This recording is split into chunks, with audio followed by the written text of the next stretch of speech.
पूजा जी, 2024 का जो लोकसभा का चुनाव था वो भारतीय जनता पार्टी के लिए कहीं ना कहीं सिर्फ एक हार का साइन नहीं था, वो बहुत बड़ा वार्निंग नोटिस के साथ आया था। आपको याद होगा कि लोकसभा के चुनाव में भारतीय जनता पार्टी की 62 में से 33 सीटें आई थी और एनडीए की करीब 64 में से 36 सीट्स आई थी। तो आप देख रहे हो ये कैसे कमी लगातार होती जा रही है और लोकसभा चुनाव में इसका हमने एक बहुत बड़ा एग्जाम्पल भी देखा। अब हम इतनी देर से चर्चा कर रहे हैं कि कौन सा दल किस पार्टी के साथ होगा और कौन से एनडीए में कौन कौन होगा और इंडिया ब्लॉक में कौन कौन होगा और कौन से जातियों के धर्मों के हिसाब से हम लोग सीट का डिस्ट्रीब्यूशन करेंगे, जो आप अक्सर पॉलिटिक्स में देखते आए हैं। लेकिन मुझे लगता है कि अब हमें इससे थोड़ा ऊपर उठ के बात करनी चाहिए। हमें देश के बारे में, देश की जनता, उत्तर प्रदेश की जनता, स्वास्थ्य व्यवस्था, एजुकेशन व्यवस्था के बारे में बात करनी चाहिए। मैं एक एग्जांपल देती हूँ पूजा जी, बहुत इंपॉर्टेंट है इसलिए मैं ये रिमार्क दे रही हूँ, आपके जो व्यूअर्स हैं उनको बड़ा समझ आएगा जी। कि 6,800 करोड़ ये जनता की गाड़ी कमाई जो पिछले 8 वर्षों में उत्तर प्रदेश की सरकार ने विज्ञापन यानी एडवर्टाइजमेंट्स पे उड़ा दी। करीब 2.5 करोड़ तक का मामला आता है जो एक दिन में खर्चा ये एडवर्टाइजमेंट में करते हैं। अगर मैं प्रावधान भी लगा लूं ना 2025 और 26 का, तो भी 918 करोड़ जोड़ के 7730 करोड़ रुपए भारतीय जनता पार्टी की उत्तर प्रदेश की सरकार ने, योगी जी ने उड़ा दिया एडवर्टाइजमेंट पे। अब इस एडवर्टाइजमेंट की चमक से बाहर निकलना चाहती है उत्तर प्रदेश की जनता और असलियत दिखाना चाहती है बाकी देश की जनता को कि उत्तर प्रदेश के स्कूलों की क्या हाल है, जो ये बड़े बड़े विकास और उपलब्धियों की गंगा बहाते हैं। वहां पर आप दिनेश जी आप ही देंगे इसका जवाब। उत्तर प्रदेश में लखनऊ की बात कर लेते पूजा जी, आप तो वरिष्ठ पत्रकार हैं। नहीं सुनिए, 200 बच्चियां, छात्राएं सड़क पर उतर आई क्योंकि उन्हें डिमांड प्रोटेस्ट करना पड़ा, क्योंकि स्कूल में टीचर्स ही नहीं है। 20 शिक्षक के पद खाली है लेकिन सिर्फ 8 टीचर्स हैं स्कूल में, तो बच्चे पढ़े तो पढ़े कहां। उस पर ये जो जेनजी है, जो अल्फा बच्चे हैं, वो सवाल पूछ रहे हैं। उसके बाद आपको याद आएगा उन्नाव के स्टूडेंट्स भी, उन्होंने भी मार्च करी थी, वो भी कई किलोमीटर चले, उन्होंने भी सड़क जाम कर दी। क्यों? क्योंकि उनके स्कूल में सेफ ड्रिंकिंग वाटर उन्हें चाहिए था, साफ खाना उन्हें चाहिए था। अगेन वहां पर भी टीचर्स नहीं थे।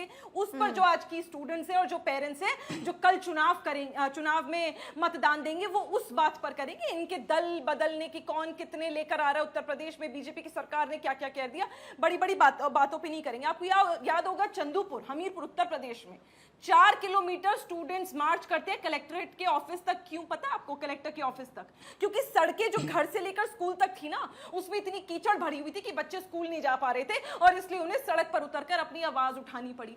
आजमगढ़ में छोटे छोटे बच्चे, सैकड़ों बच्चे सड़क पर उतर रहे क्योंकि बढ़ रही है स्कूल की फीस, लेकिन टीचर्स फिर भी नहीं है। अरे ये एआई के जमाने में केमिस्ट्री की टीचर उत्तर प्रदेश के सरकारी स्कूलों में दे नहीं पा रहे हैं। ये सरकार भारतीय जनता पार्टी की, चाहे मोदी जी की सरकार हो, चाहे योगी जी की उत्तर प्रदेश में सरकार हो, ये बड़बोली सरकार है जो सिर्फ बातें करती है। अब एक सवाल का जवाब और दीजिए मैडम। बड़े बड़े विकास के ये मुद्दे आपने बड़े इंपॉर्टेंट उठाए और इन्हीं मुद्दों पर चुनाव होना चाहिए, मतदान देने वाले इन्हीं मुद्दों पर होना चाहिए चुनाव। लेकिन मैं ये पूछ रही हूँ, साथ साथ इन मुद्दों को उठाएंगे आप और समाजवादी पार्टी वाले लोग, और साथ आएंगे, ये कंफर्म है इस चुनाव में? बस एक लाइन में इसका जवाब और दे दीजिए। लगातार उठा रहे हैं। मुझे बताइए पूजा जी, मुझे बताइए पूजा जी, हो सकता है शायद मीडिया चैनल्स ने छात्रों की गूंज में क्या उपलब्धि राहुल गांधी जी के लिए और क्या उपलब्धि कांग्रेस पार्टी के लिए और क्या उपलब्धि छात्रों के लिए और विपक्ष के लिए हुई है, शायद इसलिए पूछ रही हूँ। नहीं, आप देखिए, ऐसा नहीं कि मीडिया चैनल्स पर मैडम बार-बार सवाल उठाना कोई ठीक नहीं, प्लेटफॉर्म्स पर ऑब्जर्वेशन है ये। समाजवादी पार्टी वाले लोग लगातार चंदा चोरी पर बात करते रहे और आप छात्रों की बात करते रहे। दो अलग अलग लाइंस पर दोनों थे, इसलिए मैं बस ये सवाल आपसे पूछ रही हूँ। मैथिल साहब, इसका कोई जवाब है? जनता के इतने सारे मुद्दे हैं और आप लोग चंदा चोरी, नहीं सुनिए जल्दी से मैडम। हाँ, जनता के बहुत मुद्दे हैं। चंदा चोरी का भी मुद्दा है, हेल्थ सिस्टम का भी मुद्दा है। मतलब आप लोगों ने बात किया कि ये मुद्दा हम उठाएंगे, ये मुद्दा हम उठाएंगे और दोनों मिलकर साथ चलेंगे। हर रोजाना मैं आसान शब्दों में कहूं तो ये ना कि आप दोनों ने अपने अपने मुद्दे चुन लिए हैं। आप ये वाला मुद्दा उठाएंगे, ये चंदा चोरी उठाएंगे और मिलकर साथ चलेंगे। एक लाइन में अब ये मालूम है, जवाब दे दीजिएगा मैथिल साहब। 2 लड़कों की जोड़ी तैयार हो रही है आप लोगों की घेराबंदी के लिए। चंदा चोरी पर मैडम अभी आती हूं मैं, चंदा चोरी पर भी बात होगी और जो छात्राओं को उनका हक नहीं मिल रहा उस पर भी घेरेंगे आपको। धन्यवाद। पहले तो आपको और पूरे देश को, यहाँ उपस्थित पैनल को भारत माता की जय और वंदे मातरम। और देखिए, अभी मैं सुन रहा था, निगत अब्बास को भी सुन रहा था, समाजवादी पार्टी के प्रवक्ता हैं, अच्छे मित्र हैं हमारे, उनको भी सुन रहा था। भारतीय जनता पार्टी के प्रवक्ता ने भी बहुत सारी बातें रखी और आरएलडी की जो प्रवक्ता है उन्होंने भी रखी। देखिए, मैं यहाँ पर कुछ ज्यादा नहीं कहना चाहता, मैं केवल कुछ तथ्य यहाँ पर उजागर करना चाहता हूँ। जो कांग्रेस की प्रवक्ता, समाजवादी पार्टी के प्रवक्ता पानी पी पी के उत्तर प्रदेश की सरकार को कोस रहे थे, मैं उनको याद दिलाना चाहता हूं कि जब इन लोगों का शासन था उस समय में उत्तर प्रदेश के अंदर एक जिला एक माफिया था। मेरी बहन यहाँ बैठकर जिस प्रकार की बातें कर रही हैं, अगर ये अपनी गाड़ी में बैठ के रात को 10 बजे बागपत से बड़ौद जाती तो उनकी गाड़ी भी लूट ली जाती और उनके संग अभद्रता भी होती। ये सब जानते हैं। प्रयागराज के अंदर ये खाली रात को घूम नहीं सकती थी, अतीक अहमद इनको गाड़ी समेत उठवा लेता।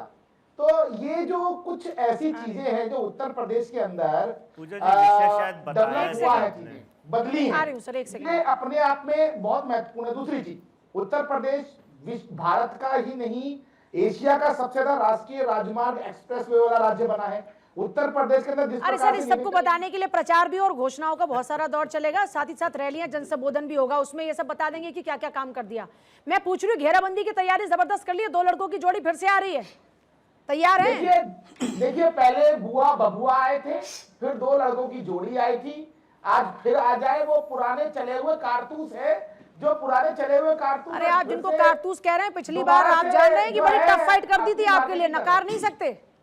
ना ना ना ना, देखिए पूजा जी, आपको मैं एक बात और बताता हूँ। मेरे मित्र हैं, इनका एड्रेस मुझे दे दीजिएगा।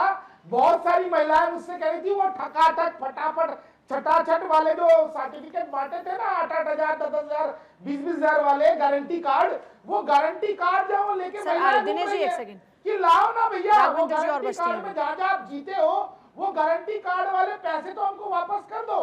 लेकिन वहां पर इनके कार्यालयों पर लंबी लंबी लाइनें लगी रही। अभी निगत अब्बास कह रही थी ना कि लंबी लंबी लाइनें यहाँ लगी है वहां लगी है। मेरी बहन, जब 2024 के चुनाव जीते थे ना आप लोग, उसके बाद उत्तर प्रदेश में कांग्रेस और सपा कार्यालयों पे कितनी लंबी लंबी लाइनें महिलाओं की लगी थी। वो गारंटी कार्ड लेके, वो जो राहुल गांधी की गारंटी और आपका अखिलेश यादव की गारंटी थी ना, वो लेके आए थे। जनता को भरमाकर आप लोगों ने अगर सेंध लगा ली जनता के बीच में, तो इस बार सामना आपका दोबारा से आपके द्वारा किए गए विश्वासघात और उत्तर प्रदेश के अंदर जो योगी आदित्यनाथ जी की सरकार के द्वारा बनाया गया विश्वास है, उससे होना है। एक बार जनता ने देख लिया आपको, आपका झूठ पकड़ा, जिस प्रकार से आपने झूठ बोलकर वहां पर लोगों से वोट ले लिया, उनको भरमा लिया। आपने कहा संविधान खतरे में आ जाएगा, बताइए क्या संविधान खतरे में आया? आज भी जनता नरेंद्र मोदी और योगी आदित्यनाथ के साथ है। मैं एक आपको सर्वे का रिपोर्ट बता रहा हूं। अभी एक सर्वे रिपोर्ट आया है, जिस सर्वे रिपोर्ट को ठीक है जो है ऑन एयर हुआ है, उसके अंदर योगी आदित्यनाथ जी 70% जो है वो मतदाताओं का आज भी, चलो वो तो नतीजे बता देंगे सर। प्रथम जो है इच्छा रखते हैं कि हाँ जो मुख्यमंत्री है वो योगी आदित्यनाथ बनने चाहिए। और देखिए अभी तो कौन मुख्यमंत्री बनेगा, इससे इधर अभी तो सीट शेयरिंग क्या होगी, किसको कितनी सीट मिलेंगी, अभी तो माथापच्ची बहुत सारी है ना सर। सरकार बनने से पहले की तो बहुत सारी माथापच्ची ऑलरेडी है।